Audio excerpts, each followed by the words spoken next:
9 to 10 p.m., Monday night on Liffey Sounds.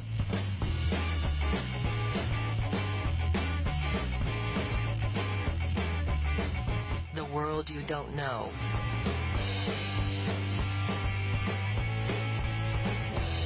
The world you don't know. 9 to 10 p.m., Monday night on Liffey Sounds.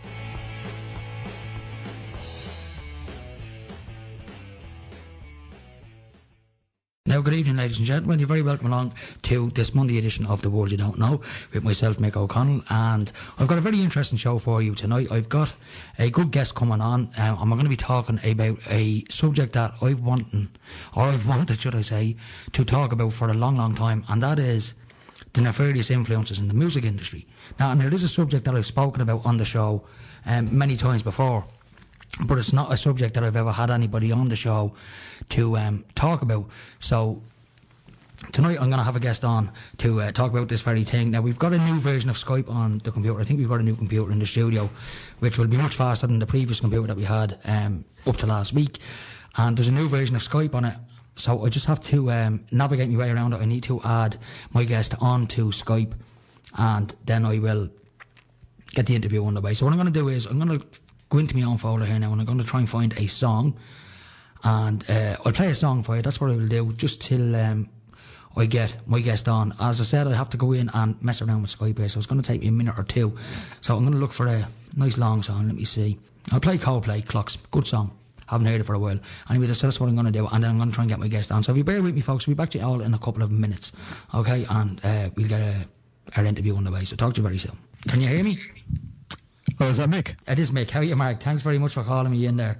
It's Mark, mate. Yeah, right. You having some problems with the Skype, yeah? I am. I'll tell you what it is. Listen, you're very welcome onto the World You Don't Know show for a start. I'd like to welcome you to the onto the show. It's a pleasure to have you.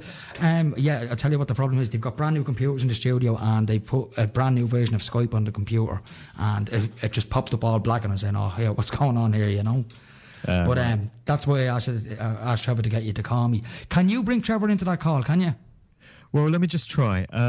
That's grand. Now, Trevor's he's in the call now. That's grand. Good evening, Trevor. Hello, Mick. Hello, Mark. Can you hear me? I can hear you loud and clear now. That's it. That's grand, lads, right? We can get this interview now underway. I think we're all here now. We are all here. Now, listen, thanks very much, lads. You're both very welcome onto the World You Don't Know. As you know, Mark, Trevor is a de facto co-host. He pops in every now and again, and he's been an absolute pleasure to have on the show. And it's thanks to Trevor Eivers that you're on here tonight, so I appreciate you coming on. And the subject we're going to talk about, I suppose, the nefarious influences in the music industry, which is a subject I've had a very, very keen interest in for a long time, because you just have to watch the videos and the symbolism that's in them to know that there's something sinister going on with music. Now, you're an acclaimed DJ. I've read a bit of your bio today. You're from the UK, and you've travelled most of the world playing as a DJ, and now you've since then written a book. I can't remember the name of the book now for the life of me. I've had it on my page, but I don't even have my page loaded up yet. Musical Truth. Yeah. Sorry, what's the name of the book again? Musical Truth. Musical Truth. And it's the truth about what's going on in the music industry. Do you want to give me a little bit about your own background and what got you into this, Mark? Yeah, well, I've been a radio and club DJ for the past 26 years, and what I'm doing now is very different to what I did for the first 20 years, which was travel around doing gigs and doing radio shows and writing for music magazines, and that was my life up until 2010. And in that year, something happened to me, and I came to some realizations as to what this world was really all about and who was running things, and how we're manipulated and mind controlled all our lives and conditioned to believe a different version of events. And so I wanted to understand how the music industry that I'd been a part of was part of this overall process of spiritually, mentally and physically enslaving humanity, because that's the dynamic that we have in play in this world, unfortunately.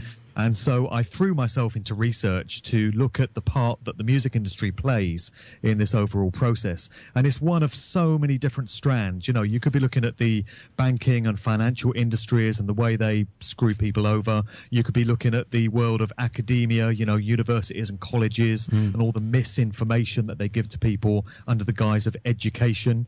You could be looking at the military and the way that all the foot soldiers in the army and such are coerced into to launching wars of aggression in other countries, which benefit ultimately only the bankers that finance these things and result in wholesale death and destruction. You could be looking at the food and drink industry, the likes of Monsanto and all the harmful stuff they're doing to human health. It just happens that my specialist area is the music industry. That's what I'm interested in, having been a DJ, and so that's what I focus on, and I leave other researchers to look at all these different areas. But the other areas are just as vital to understanding what's really going on. No. And we have... Yeah. Sorry, go ahead. But what I was going to say there is, you know, you've heard the term, and I actually put it into the promo comments for the show tonight. I ended it with, you know, people have heard the term that you've sold your soul to the devil. Yeah. Do you reckon that that's literally what's actually gone on in the music industry? Well, yeah, it's a phrase that you hear and you think people are being ironic or being metaphorical, but I would suggest there's a very real sense in which many artists do sell their soul in exchange for fame and fortune. And I've done enough research now to understand that, you know, it's no exaggeration to say that. So you could take it right back to the very early days of the industry in both the US and the UK.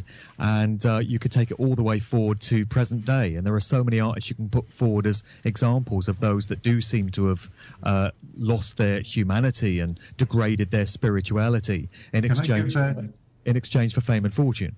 Sorry, Trevor, go ahead. Would Bob Geldof be one of those, any chance, Mark?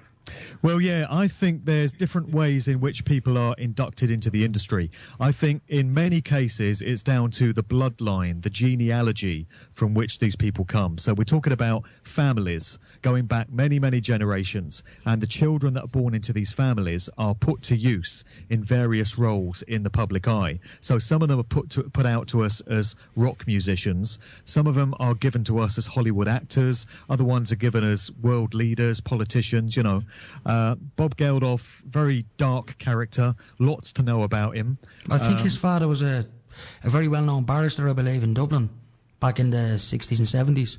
I believe so, yeah. And he's part Jewish as well. He's not a full-blooded... Yeah, Geldof is not, it's certainly not an Irish name. There's probably no other Geldofs in Ireland, only him.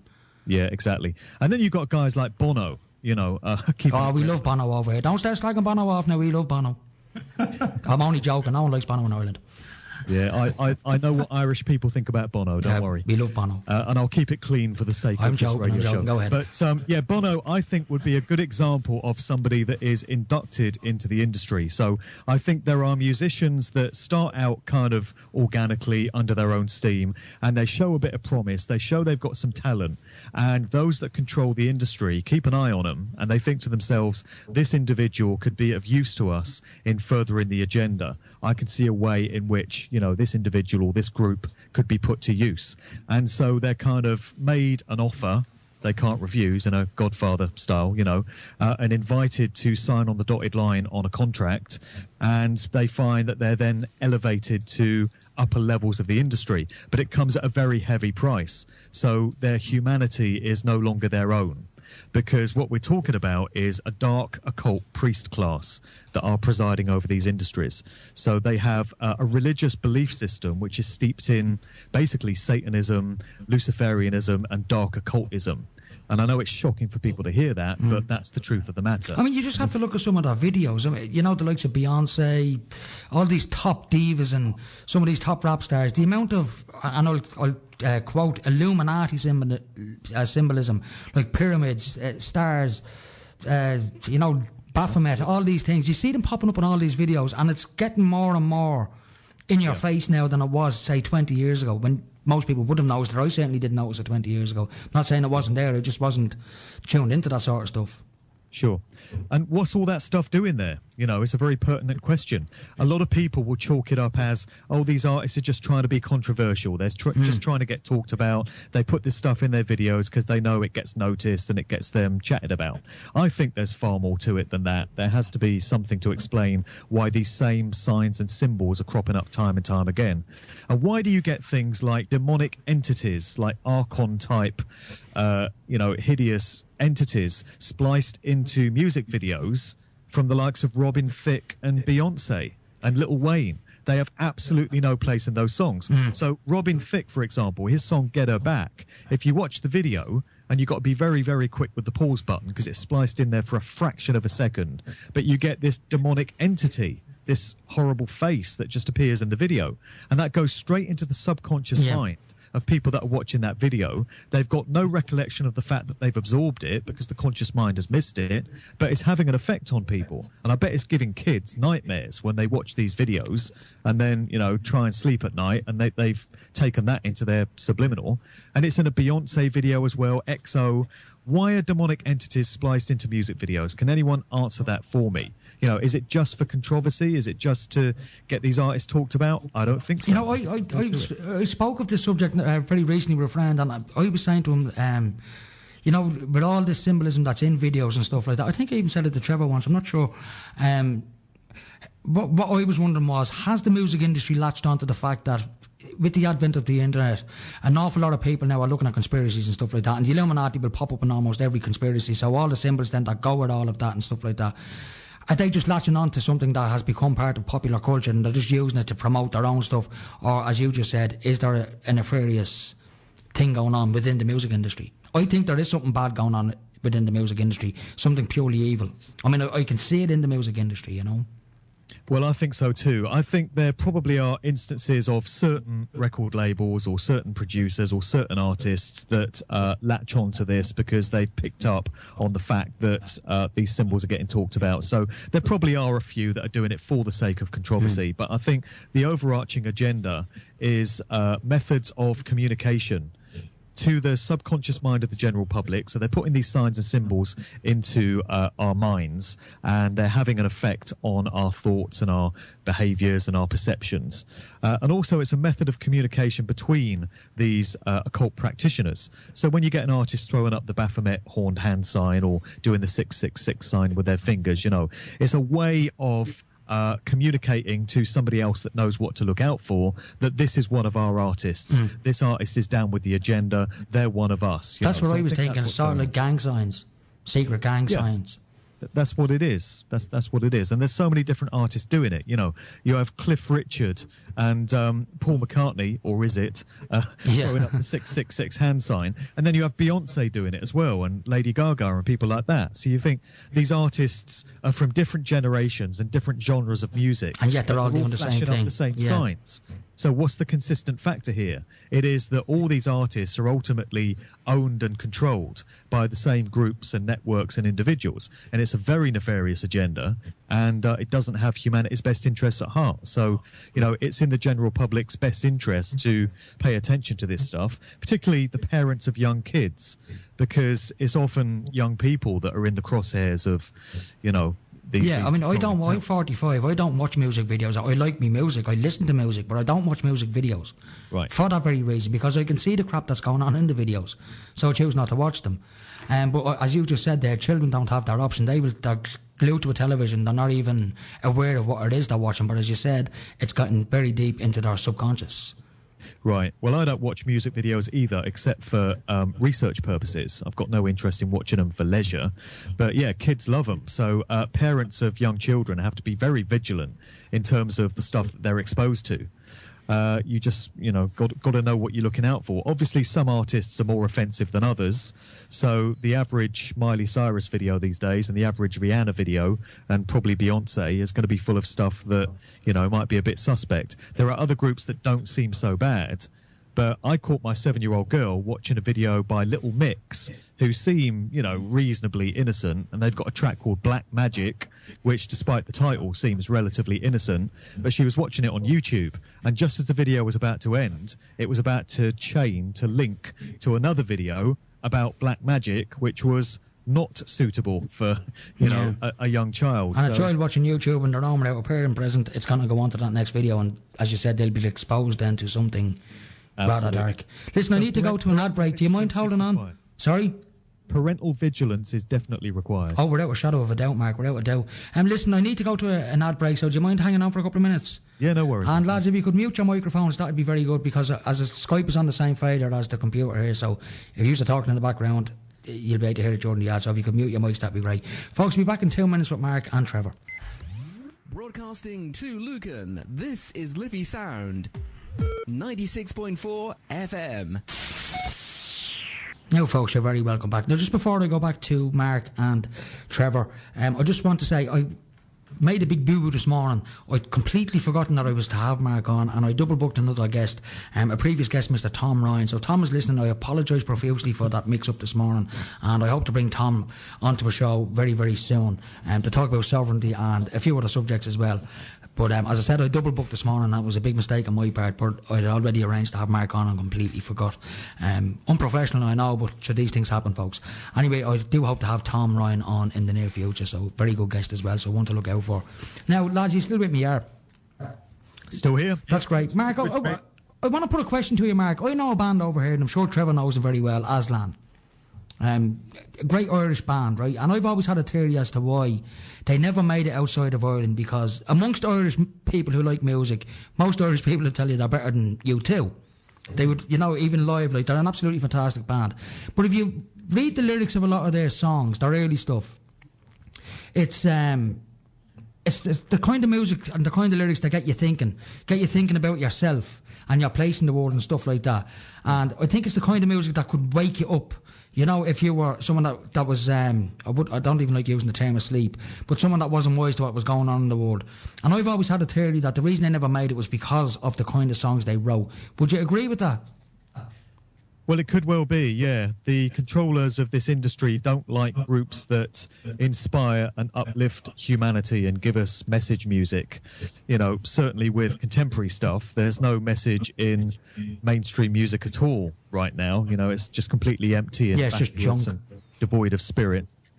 Are we still there? Yeah. I can hear your voice coming through in the background. Do you have on loudspeaker behind you or something? No, I'm just hearing the echo. Right, there's a little bit of feedback. Yeah, that's a bit better, yeah. Okay, it could be my end, I'm not sure. Of groups such as U2, for instance. So we were talking about U2, and I'm very conscious of the fact that when they first emerged, they appeared to be making music that was of that nature. Yes, it was of that nature. Yes, like the Sunday Bloody Sunday, Sunday Bloody Sunday, and Pride in the Name of Love, and they appeared to be a group that had something to say. And there was a point in their career where they would have been steered off in a different direction, and those types of songs finished. And we all know the true nature of Bono now and that group generally. We don't need to go into it. But it does seem with some groups, they kind of disarm the general public by giving you songs and giving you music to make you think that this group is on your side. And then at a given point, they completely change direction. So... I heard a guy I think Freeman Fly. Yeah. Yeah, I'm a big fan of his. I've been looking at his stuff for years. And I remember he was describing this, the process that they put the young stars through. What they do is, like Miley Cyrus is a perfect example. He says when she came out, she was Hannah Montana, so all the little girls loved her, and they grew up with Hannah Montana, and then all of a sudden Hannah Montana became this super slut. And that was the message they were sending out to all these little girls who were turning 15 and 16 then after growing up with Hannah Montana. And when I heard that, and I started to look at music then and look at music artists, and he's right. And it's the same with male artists for the boys. They do the same thing with them. Well, exactly. It's the same process, the same sort of blueprints and templates that they roll out. So Miley Cyrus is a great example. Rihanna and Beyonce, when they first came out, they made very innocent, very pleasant sort of R&B pop music. And then they started getting all the dark, nefarious, occultic stuff into their videos and stuff. And you could say the same thing about Kanye West. Kanye West, when he first emerged, was a conscious rapper. He was putting out meaningful, uplifting music. And then something happened to him after his second album. And then he just started putting out straight garbage, and he's now one of the lead players in this satanic, soul-crushing agenda coming through music. But there's another group that they did that with as well, and you can go way back in the day to the 1960s and consider the Beatles. And when the Beatles first came out, and I've done so much research lately into the Beatles, they were basically a boy band when you think about it. When they first emerged in the early 60s, they were making love songs, R&B based love songs, and they were a boy band of their time. And so for the first 3 or 4 years of their career, that's what you got from them. She Loves You, From Me to You, I Want to Hold Your Hand, Love Me Do, all that stuff. And then there was a point in 1966 where their music changed big time, and they got with the agenda that was being unrolled in those incredible days of the mid to late 1960s, when you had the counterculture thing going on in both the US and the UK. And of course, this brings in the Paul McCartney replacement theory, which corresponds with that date entirely, 1966. And the Beatles' music was never the same again. Those love songs were gone. That innocent music was gone. And you had suddenly sort of acid-fueled, psychedelic, far-out, trippy kind of songs cropping up on their albums. And that wouldn't have been by accident. That would have been by design as well. So the same process that we see with artists today, where they're steered off in a certain direction once they've got the fan base intact, was going on way back then as well. They've been doing it forever. Now, I've just got a text in from one of my listeners in the UK, one of my friends, Ray Moore, and he sends in a great text. He says, Robert Johnson wrote Crossroads, which led to the mythology as referring to the place where he supposedly sold his soul to the devil in exchange for his musical talents. Crossroads was covered by Clapton and Cream, great versions too, and various others. Does your guest think it started well before them, with, say, Mozart or Beethoven? And like he's saying, Robert Johnson goes back to 1936. Do you think it started before that with the likes of Beethoven and Mozart? Well, I think it did. So the legend of Robert Johnson selling his soul in exchange for great fame and fortune and musical talent from the devil at the Crossroads is kind of this myth and legend in the contemporary music scene, I would say, in rock music and blues music. But you could take it back to the legend of Faust. So you've got this German story going back many centuries of Faust. And the idea there was that the protagonist in the story, in exchange for great worldly wisdom and incredible experiences, sold his soul to the devil. So the idea goes at least that far back and probably much further. And there are many researchers into the classical music greats such as Mozart and Beethoven that are of the view that in the same way that the Beatles and the Rolling Stones were selected to be the prominent groups of the 1960s, and they were very much a part of that time and they suited that particular agenda, back in the day when classical music was the dominant force, there would have been a reason why these names were the ones that you'd heard of and not all the others. There would have been many composers writing music, but we don't know about them. Their names have been forgotten by history. The ones that we do know about, Mozart, Beethoven and their like, would surely have been down with a similar kind of program, notwithstanding the fact that they're all Freemasons, of course. So, I mean, even Freemasonry is tying into it here. Another question I have, the likes of Elvis and stuff like that, like who made it huge, Bob Marley who made it huge, David Bowie who got huge, Michael Jackson who got huge. You know, if the theory goes that they sold their souls to the devil in order to get this talent and fame and stuff like that, because I mean, I can't play guitar and I'm crap at singing, so I'd never make it as a famous singer. So, no danger of that. And I'm not going to sell my soul to the devil, so that's out of the question. But if that is true and they do sell their souls to this devil and they do get this fame and this talent and all this fortune, is there a price that they must pay? Well, I believe there is. So selling your soul to the devil is kind of a metaphorical thing. I don't believe there's a singular entity. No, I don't believe that there is myself, but it's as a metaphor, like, it does work, you know, that they're handing their life over to someone else for all his fame and fortune. But at the end of all of this, whatever length of time it is, they've got to pay a price. Like, I'm thinking Bob Geldof, his daughter dying in mysterious circumstances, Michael Jackson dying under mysterious circumstances, although I believe he was probably murdered because he started to speak out. Exactly. Yeah, you often get this concept of blood sacrifices, which is part of the deal to become famous and successful, is that you have to nominate a loved one, somebody that's close to you, a family member or a close friend or somebody like that, to be offered up as a blood sacrifice. And it's certainly a compelling idea when you look at the large number of artists that do just happen to have lost a close family member very suddenly in some very bizarre circumstances sometimes. But on top of that, I would suggest that there is karmic payback for the choices that we all make in this life. And best believe that natural law, spiritual law is in effect, and it's consequentialism, and you can expect karmic consequences to be dished out in exchange for the free will choices that you make and the thoughts and emotions and behaviours that you choose in this life. And that comes to everyone, whether you're a so-called elite, practitioner, or whether you're just some regular member of the public. karmic consequence and spiritual law is very real. And I would suggest that many of these people that have made these kind of pacts and these deals, they might have the fame and fortune in this life. They might have the speedboats and the mansions and the Bentleys and all of that. And they might enjoy it for a few decades, but ultimately you can't escape karma, which comes to bear down upon you. And on the day that these individuals exit this reality, I would say that's when it's going to come home to roost. You know, there are always consequences. They'll know what their price is then. Listen, I need to go to my last set of ads, and then we've got about 15 minutes then. But I want to play a song after the ads that I want you to listen to, Mark. And it's a great song with a band I mentioned earlier, Aslan. And it's one of the songs I think that if you listen to the lyrics closely, you'll understand why it didn't get an international release. It's only known in this country and amongst Irish expats outside of Ireland. So I'll go to my ads and I'll be back in about 5 minutes, folks, with Trevor and Mark. I know Trevor's been very quiet in the background. Sorry about that, Trevor. But we'll be back in a couple of minutes, folks, and we'll take it from there. Talk to you all very soon.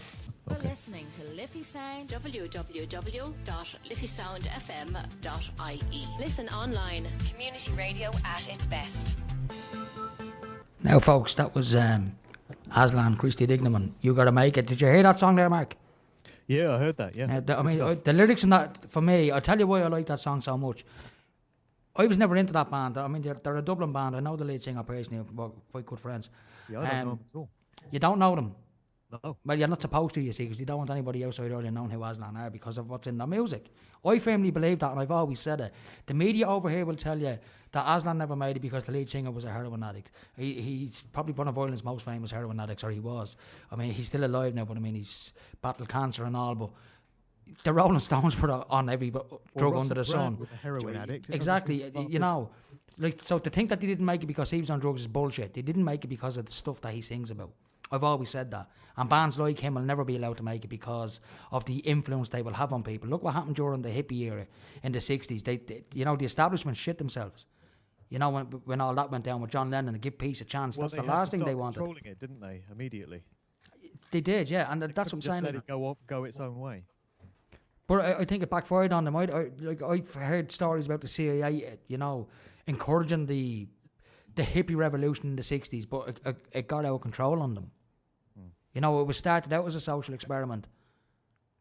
Do you mind if I come in here? Yeah, do, Trevor, come in, please. Yeah, I was silent up until now because I'm totally absorbed by Mark's information. And I know Mark, I've known Mark now the last couple of months, a really knowledgeable guy and a really lovely guy as well. This particular area of waking up has been the hardest for me. Like, I've been a big music fan all my life, and especially a big Beatles fan. Yeah. And then to come across this information, I know Mark was nice enough to send me his book and sign it for me as well. And I was absorbed in it for a full week, you know. And to come across some of the information, like, you know, I'm a guy who, I said, big music fan, big Beatles fan all my life. But also some of the songs like, say, Wake Up from Muse, Rage Against the Machine, you know, that song. Oh, sorry, yeah, Rage Against the Machine, yes. Yeah, and the Muse one as well, is it Resistance? Resistance. So all those songs, like, is kind of, to me, represents kind of waking up, really. But, you know, things like, I'll give you an example, one of my heroes, Jim Morrison, you know, to actually get into him and the truth about Jim. The fact that his father, and Mark can go into this better than me, his father was a military man. In actual fact, the guy who orchestrated the Gulf of Tonkin incident? Yeah, well, he basically paved the way for the Vietnam War. Yeah. Who knew that?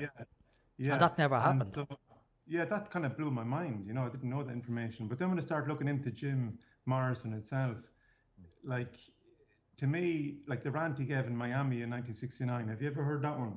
I haven't. I'm not sure. I may have done it. But yeah, that was basically the beginning of the end for the Doors when he came out and he started calling all of the audience slaves and. Oh yeah, that's included in the Oliver Stone movie, The Doors, isn't it? That scene. Yeah, that's right. And when I read your book, Mark, and I listened to that again, I kind of listened to it with new ears, kind of thing, you know. But I do believe, and you've alluded to this in your great book as well, that maybe like the likes of Jim, you know, he died at 27, and there's the whole thing about this 27 club, isn't there? Well, there is, yeah. Yeah, so if you come out with, you know, too much, and maybe at the beginning you're kind of, you're playing the game, but once you start, I think there's humanity still in the likes of Jim Morrison that came to the surface and obviously wasn't comfortable with the role that he was playing. And I think that's why he met his end in 27. Well, he was playing a role. He was a good example of a lifetime actor, and he was somebody that was pushed into that role that had been laid out for him by virtue of the family that he came from, because these military intelligence connections through the fathers are everywhere you look. And you find, these individuals are just pushed into these careers, and they have very little choice in it. So they are just doing an act and playing a role. And you mentioned there how difficult it is for people to come to terms with the fact that their favourite groups could be, co-opted or controlled or not what we thought they were. And I can understand absolutely that it's a devastating process for people to come to terms with. And I don't do what I do to piss people off and ruin their illusions of their heroes. That's the last thing I would want to do just for the sake of it. I'm just somebody that feels the responsibility to communicate truth wherever I find it, and people must make of it what they will. People can embrace it and go where the information takes them, or they can stick their head in the sand and be in denial as it suits them. Yeah, I think something similar happened in this country, in Ireland, and I'm sure Trevor will be agree with me 100% here. With the older generation, I'm talking people, say 50, 60 plus, who would have been religious. Ireland being a Catholic country and stuff like that. A lot of people of that era would have been very religious. And then in the 90s, the massive paedophile scandal involving the Catholic Church sprung up in this country. And it shattered an awful lot of people's illusions about the people who they pray to every Sunday, That's right. And I was looking at older people, and I was at a funeral last week. My next door neighbour passed away. He was 81, and he'd spent the last couple of years in a home, the poor man, and he actually died alone. It was quite sad. And I was at his funeral. There was 7 or 8 people at his funeral, and his partner is a lady who travels over from the UK all the time. She comes over once every couple of months, and she told me he wasn't religious, so he didn't want a religious ceremony. And I asked her why, and he said because of all that stuff in the church. And it's horrible that someone would go through their whole lives having these beliefs, and then boom, it's all shattered. And it's the same with the music business. Once you become exposed to what you're writing about, Mark, you can't listen to music in the same vein again. Well, people say that, and I can certainly understand why people might choose to, look at artists in a different way. But I don't personally feel that you have to stop enjoying the music. I think you need to be mindful of the agendas that are going on in the background, and it pays to be informed as to where some of these artists probably came from and what their mission might have been. But it doesn't mean you have to stop enjoying the music for music's sake. The music still sounds great. I love a lot of Doors tracks, although I recognise absolutely that the group was down with a certain program, but it doesn't mean the music doesn't still sound great. As long as you are consciously aware of where many of these acts came from, you can still enjoy the art form, I feel. But, it is what it is. It's always a big, as I mentioned, a Beatles fan, but especially John Lennon. Because I think John Lennon, some of his songs, some of his lyrics, just amazing.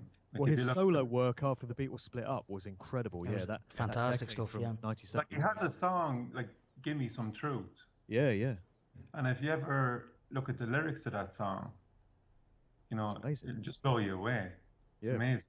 And some of George Harrison's stuff as well. Later on, he had a song called "Cocky Made Me Business," because he was very much aware of the basically what was going on in the music industry and the corruption and everything else.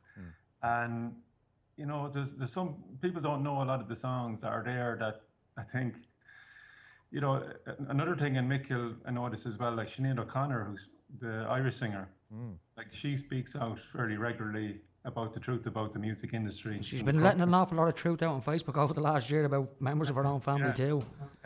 But the Irish media come down on her like a ton of bricks. Yeah, they said she was gone off the head and turned into a conspiracy theorist. Oh, she's branded as being mentally ill. Oh yeah, well that's how they do it. They try and rubbish it as being mentally ill, which is ridiculous. Sinead O'Connor's, in my eyes, I love Sinead O'Connor. I think she's a legend. She's a brilliant artist, and she's someone who likes to speak the truth. And she does. And fair play to her, I'd never take her away. Listen, we've got a couple of minutes left. I want to ask you one more question. It's something I did want to put to you. The conspiracy surrounding the frequency of music. Music, as you know, is played now in 440 hertz.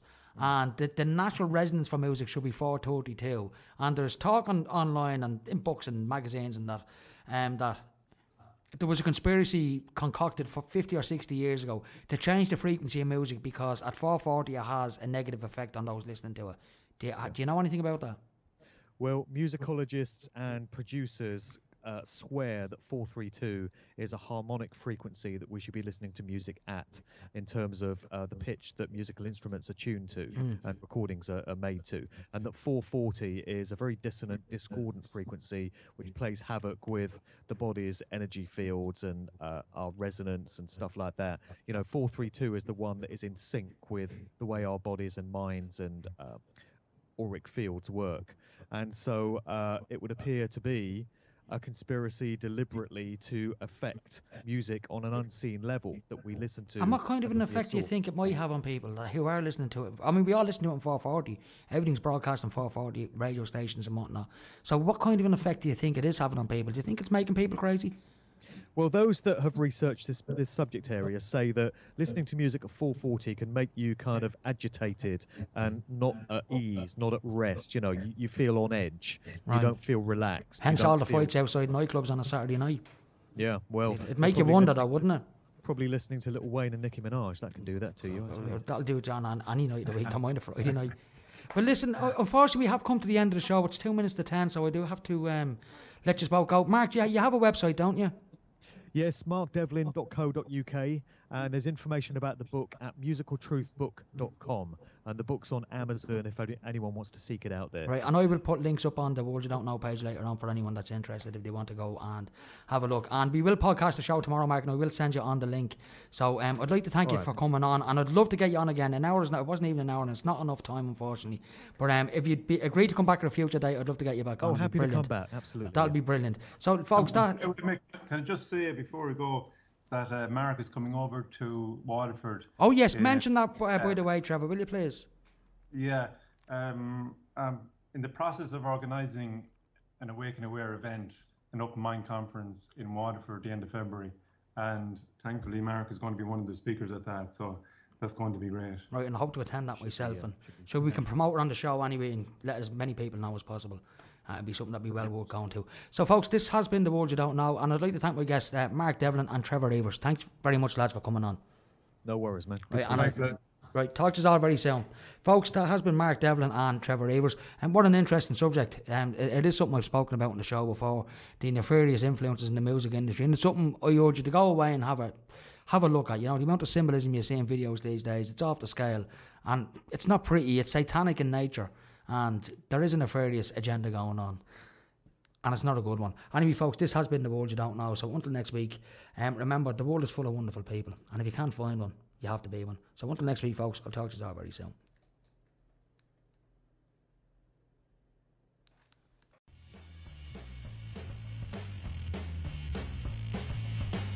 (9 to 10 p.m. Monday night on Liffey Sounds).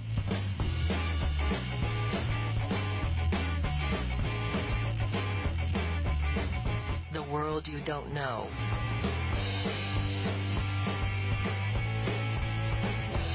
The World You Don't Know. 9 to 10 p.m. Monday night on Liffey Sounds.